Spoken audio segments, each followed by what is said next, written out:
Speaker, and I thank the gentleman for yielding the privilege to address you, Mr. Speaker, and to rise in support of H.R. 549, the National Bombing Prevention Act. This is something that certainly arises out of 9/11 when we watched as in horror as the Twin Towers burned and the Pentagon was attacked and the plane was crashed in Pennsylvania. It's changed the focus of this nation. It's changed the priorities that we have. One would think that government would simply look at this and make sure that all the gaps are filled, that we were able to analyze capabilities, maintain a database, identify those gaps. The list of the things in this bill goes on. I'm looking at the risk to America and the energy that brings this bill to the floor, Mr. Speaker, and I think about this country in the broad terms. What do we need to do to take America to the next level of our destiny? How do we nurture the things that protect us, and how do we enhance the components that improve us? And I can't help but reflect, Mr. Speaker, as I stand here, that we are unanimous in our support in protecting the American people. We disagree sometimes on the tactics, and I don't think we much disagree on these tactics. But I think that there are greater risks out there to America that cry out for an urgent approach rather than H.R. 549, the National Bombing Prevention Act. And some of those greater risks come from overseas. They come on our American military that are today in harm's way in Iraq and in Afghanistan. The whole backdrop of that, we poured a significant amount of resources in, and we've seen great success in Iraq in particular. We had a tough battle to fight in Afghanistan. That's the habitat that breeds the people that would like to penetrate through our shield. That's something we can not always see, but it's a tangible enemy because we've seen the results of that tangible enemy. But Mr. Speaker, I can't watch this bill move through debate without raising the issue of the intangible enemy that we have, the enemy that we have from within, the enemy that creeps up on us and sneaks up on us, and the one that causes us to revert to security and trying to find a safer future whenever we see a bump along in our economy.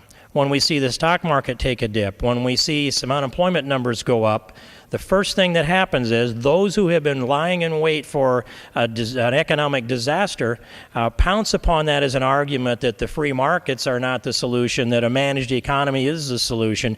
And we're in the middle of a pivotal debate in America today, Mr. Speaker, and that pivotal debate rests not so much on the physical security of the American people as it does the economic opportunity of the American people. And in the name of economic security, we are watching trillions of dollars being invested in programs that have not shown any pattern of being successful. And so there was a $150 billion stimulus plan not quite a year ago, and then a $700 billion stimulus plan that came out before the election, the bailout plan as it's commonly known, and now we're looking at perhaps a $900 billion stimulus plan that has with it at least $347 billion in interest attached to it over the next 10 years, which takes us to $1.3 trillion. And just add the $7 billion on from the bailout from last fall, and we're at $2 trillion. $2 trillion in debt and burden, which is just one leg of a multi-legged stool, as we know from President Obama, that has to be constructed by that approach.